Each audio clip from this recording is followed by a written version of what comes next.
பிரியமானவர்களே, இயேசு கிறிஸ்துவின் இணையற்ற நாமத்தில் உங்களை வாழ்த்துகிறேன். இந்த மன்னாற்றுடைய டெய்லி பாட்காஸ்டை கேட்கிற உங்கள் ஒவ்வொருவரையும் கர்த்தர் ஆசீர்வதிப்பாராக. ஏசாயா 55வது அதிகாரம் 6வது வசனம் இப்படியாய் கூறுகிறது: கர்த்தரை கண்டடையத்தக்க சமயத்தில் அவரை தேடுங்கள், அவர் சமீபமாயிருக்கையில் அவரை நோக்கி கூப்பிடுங்கள் என்பதாக. கர்த்தரை எங்கே தேடுவது, வேர் டு ஃபைண்ட் லார்ட் என்ற தலைப்பின் கீழ் இன்றைய மன்னாவை தியானிக்கப் போகிறோம். பாகிஸ்தான் நாட்டை சேர்ந்த குல்ஷான் பாத்திமா என்று அழைக்கப்படும் குல்ஷான் எஸ்தர் தன் சிறு வயதிலிருந்து முடமாக இருந்தார். அவர்கள் நமஸ்கரிக்கும் கடவுள் அவர்களுக்கு அற்புதம் செய்யவில்லை. எல்லா மருத்துவமனைகளும் அவர்களை கைவிட்டுவிட்டது.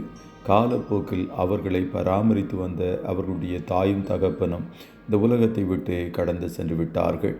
முடமாக இருக்கும் அவர்கள் எல்லாரையும் விட்டு பிரிந்து துக்கத்தில் ஒரு நாள் இரவு கதவை மூடி அவர்களுடைய நூலை எடுத்து வாசித்தார்.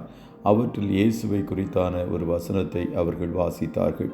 இயேசு முடவர்கள் நடக்கும்படி செய்தார், குருடர்கள் பார்வையடையும்படி செய்தார், செவிடர்கள் கேட்கும்படி செய்தார் என்ற வசனத்தை படித்தார்கள்.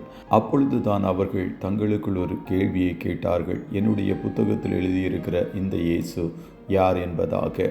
அப்பொழுது அவர்கள் இயேசுவை நோக்கி ஜெபித்தார்கள்: இயேசுவே, நீர்தான் மெய்யான தெய்வம் என்றால் நீர் என்னை குணமாக்கும் என்பதாக.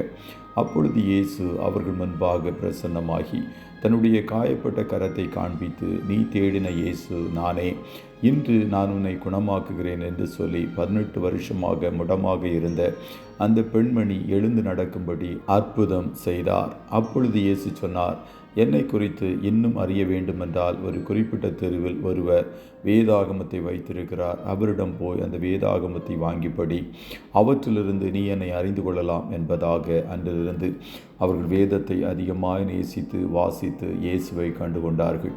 தேவ ஜனங்களே, நாம் யெகோவா தேவனை அறிந்து கொள்வதற்கு ஒரே வழி பரிசுத்த வேதாகமம் மாத்திரமே.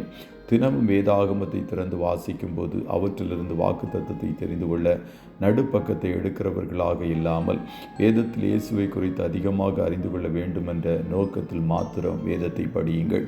யூதர்கள் பழைய ஏற்பாடு புஸ்தகங்களை வாசித்து தியானித்து மனனம் செய்து அந்த 39 புஸ்தகங்களும் சுட்டிக்காட்டு நபராகிய இயேசு கிறிஸ்துவை அடையாளம் கண்டுகொள்ள தவறிவிட்டார்கள்.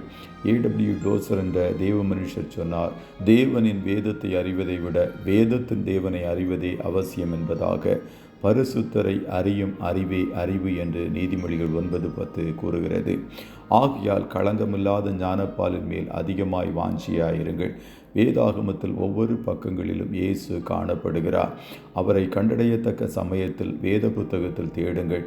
அவர் சமீபமாய் இருக்கையில் அவரை வேதாகமத்தின் வசனத்தின்படி நோக்கி கூப்பிடுங்கள். உங்கள் ஜெபங்களெல்லாம் வீண் வார்த்தைகளால் அலட்டாமல் அதிகமாக வேத வசனத்தின்படி இருக்கட்டும். வசன எழுப்புதல் உங்கள் ஒவ்வொருவருக்குள்ளாகவும் வரட்டும்.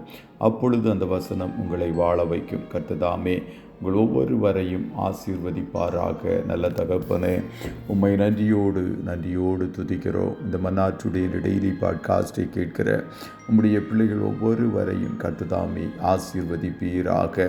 தகப்பனே, உம்மை கண்டடையத்தக்க நேரத்தில் சமயத்தில் நாங்கள் உம்மை தேடி உம்மை அண்டிக்கொள்ள உம்முடைய பிள்ளைகளாகி எங்களுக்கு கிருபை செய்யும். வேத வசனங்களின் மூலமாக இன்னும் அதிகமாக நாங்கள் உம்மை அறிய எங்களை அர்ப்பணிக்கிறோம். இன்றைய தினம் உம்முடைய பிள்ளைகள் கையிடுகிற எல்லா வேலைகளையும் கர்த்தர் ஆசீர்வதியும். காரிய சித்தியை உண்டு பண்ணும். இவர்கள் கையிடுகிற ஒவ்வொரு காரியத்திலும் கர்த்தர் ஜெயத்தை கட்டளையிடுவீராக. போக்கிலும் வரத்திலும் உடனிரும் கண்மணி போல காத்திருளும். ஆட்டுக்குட்டியானவருடைய இரத்தத்தை ஒவ்வொருவர் மேலும் தெளிக்கிறேன். இயேசுவின் நாமத்தில் ஜெபிக்கிறோம் நல்ல பிதாவே. ஆமென்.